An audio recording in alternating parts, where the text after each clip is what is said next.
don't you go down to the Mayo travel agency and get you a ticket the way your brain has been vacationing?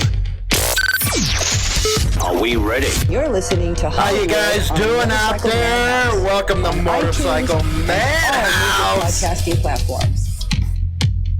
Got a lot of good stuff happening today on Motorcycle Madhouse. We are going to be talking about not only the Hells Angels, but some interesting stuff that was found by, I believe, undercover by Yahoo News. And that has to do with a terrorism watch list. I think they're using the gang database reports. Also, we have some information on what's going on in Virginia. Yeah, they're trying to sneak through that assault weapons ban. We'll be talking about that, as well as that ugly new 2020 Fat Boy. And everybody knows I have a 2001. I love Fat Boys, but not this one. Don't like this one at all. It stinks. Don't forget to subscribe to all our platforms. We appreciate all the support. HooliganBiker.com. I got a new editorial over there. Go check it out. It is riding clubs versus motorcycle clubs. But let's get into this interesting stuff right now. Hey, this is an alert to all you freedom-loving people. Everybody on the left, you can go communism or whatever you guys want to take. But anyway, here's an exclusive on Yahoo News. An FBI document reveals local and state police are collecting intelligence to expand the terrorism watch list. You know what? I knew the minute that Patriot Act was passed back after 9/11, this would be a problem. They've been using that stuff, oh my God, against everybody, including bikers. Despite a federal judge's ruling last September that the U.S. government's terror watch list violates constitutional rights, you know, I'm going to stop there. I don't mind terrorists. I'm targeting them, but not. I remember there was a video, I think it was last year's Daytona Bike Week, that the sheriff was sitting right there, lieutenant, whatever the hell he was, with two agents, and actually came out and said that motorcycle clubs were domestic terrorists. Yeah, that's how far they're taking it. An FBI report obtained by Yahoo News shows local and state law enforcement agencies are being used to gather intelligence on individuals to collect information about those already in the database. Law enforcement, quote, encounters a watch list individuals almost certainly yield increased opportunities for intelligent collection, says the FBI document. What does local and state enforcement do? They collect on the gang database. This is something that is going on in Texas that is huge. It's always been around Illinois and other states, but it's really being hit hard in Texas. They're putting a lot of club members on this list, and now the FBI can access it. And next thing you know, you might end up on a terror watch list, and you're just here a motorcycle club member. The FBI says such encounters could include traffic stops or domestic disputes, which gives law enforcement, quote, the opportunity to acquire additional biographic identifiers, fraudulent identification documents, financial information, and associates of watch-listed individuals, which might assist in thwarting terrorist attacks. Anybody buying that right now? Because I ain't buying it. Not buying it at all. I think in this age of technology, it's actually made it worse for everybody and their privacy. We see that just right now with all the identity theft that's going on. How in Chicago they were using them red light cameras, and they were using those cameras around the neighborhood. Facial recognition technology. Illinois with Facebook right now. They actually sued Facebook over that, and I guess every resident's supposed to get like $250 frickin' dollars, which, where's my check? Been waiting, but it's Illinois. It'll probably go into some politicians' pockets.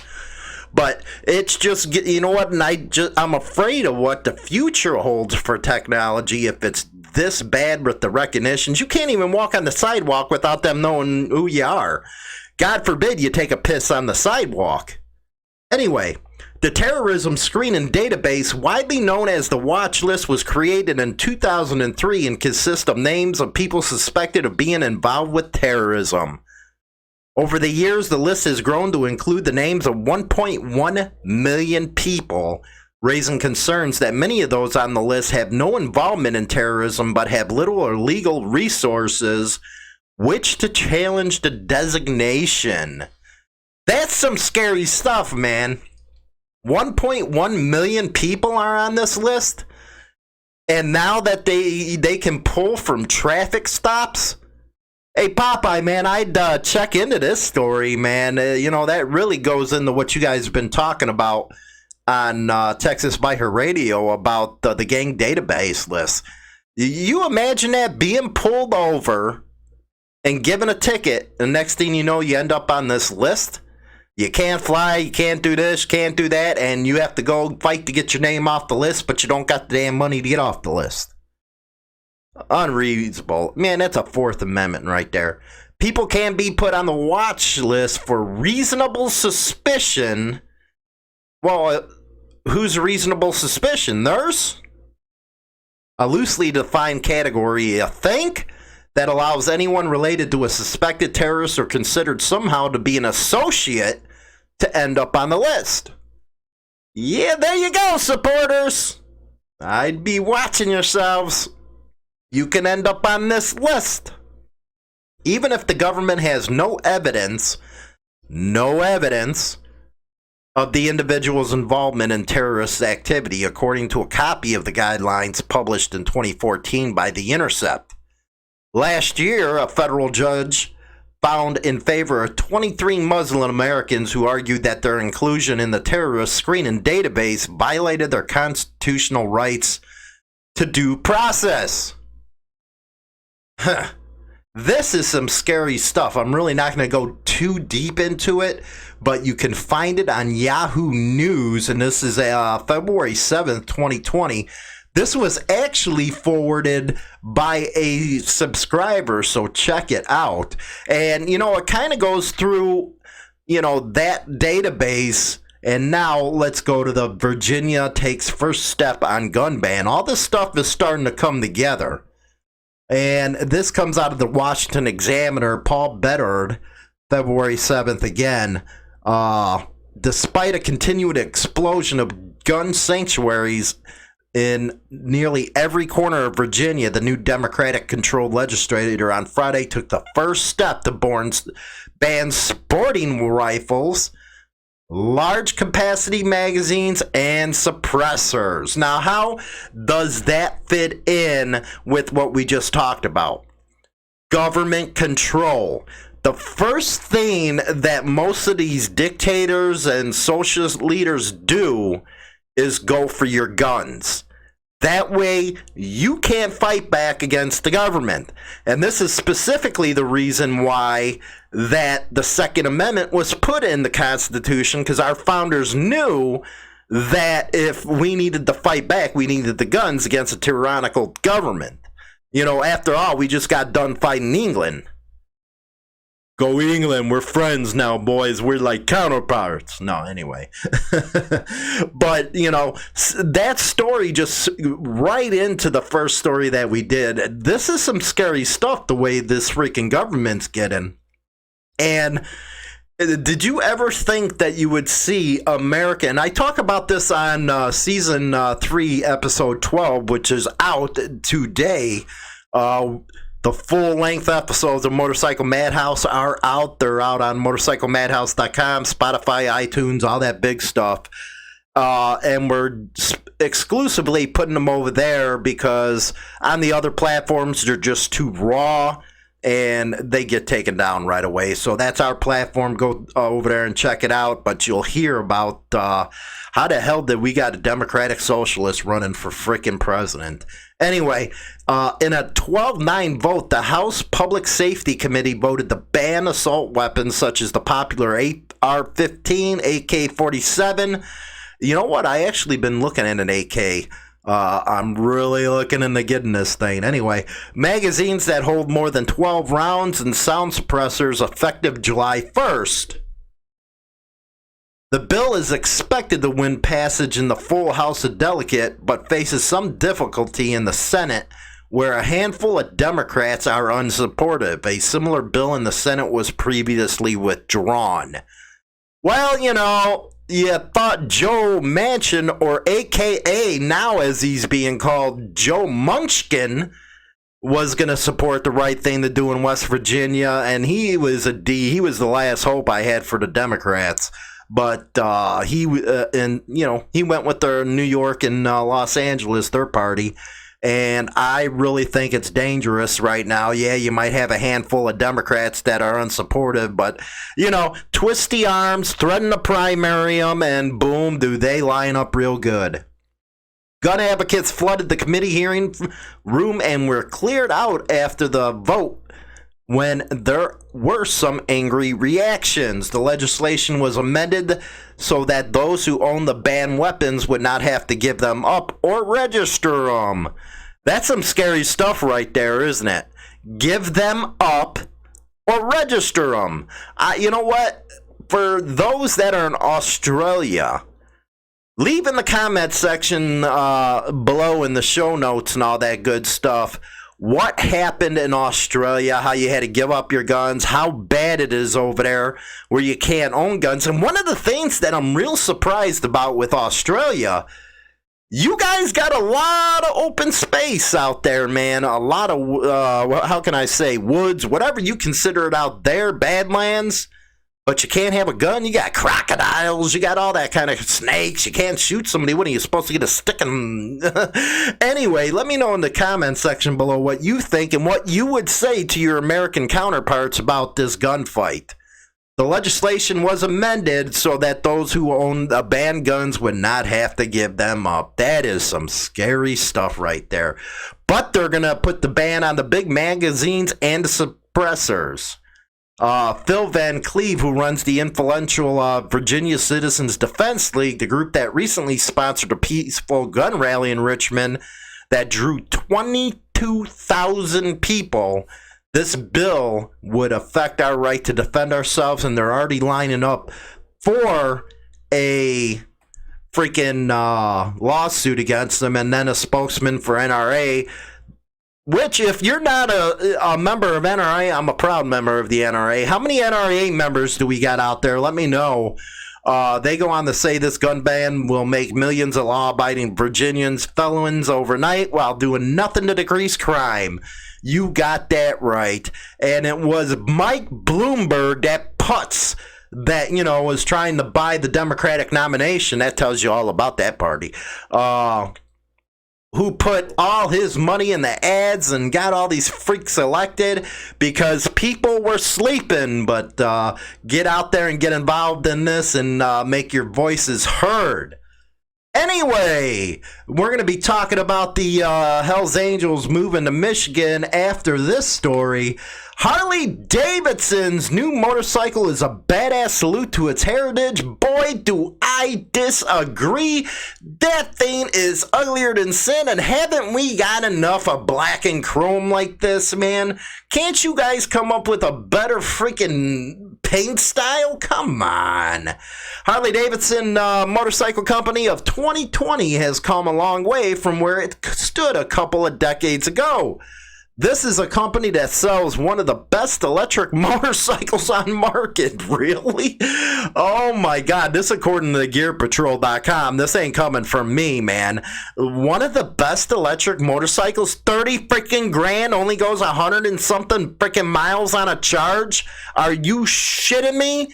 Yeah, you guys, you must got something from Harley Davidson to say that, man. I'll take a 0 any day over a live wire. For God's sakes! But the Milwaukee-based bike maker hasn't forgotten where it came from. Bikes like the Fat Boy, after all, have been the brand's bread and butter for ages. Looking at that damn thing, it ain't gonna be. And then he goes on to say that it was an honor of the being able to ride 3-decade mark, blah, blah, blah. The 30th anniversary is based on a 114 cube, which is cool, version of the Fat Boy, and comes decorated, yeah, you can tell who's writing this kind of story, with a wide variety of cosmetic tweaks, a tribute to the past, and some general bad attitude. Really? Is that even a word? The Milwaukee 8 114 engine has been blacked out. That's what I mean, man. Enough of that crap. As have the side pipes and other chrome accoutrements. Yeah, you know what? If you're on motorcyclemadhouse.com or Spotify and all that, come over here, check this out on the YouTube channel, and you'll see what I'm talking about. My God, that is freaking ugly. That rear wheel, ugly as sin.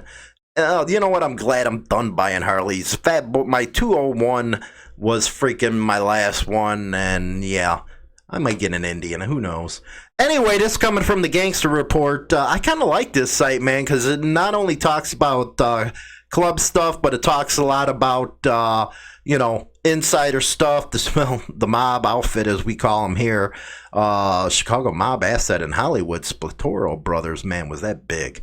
That has everything on this site. But anyway, Scott Bernstein, riding with the Devil, Hell's Angels, set up shop in Michigan for the first time. And I talked about this on the episode over on our podcast about them moving into Michigan. And I also went in there and talked about, everybody asks why there's so much violence in club scene.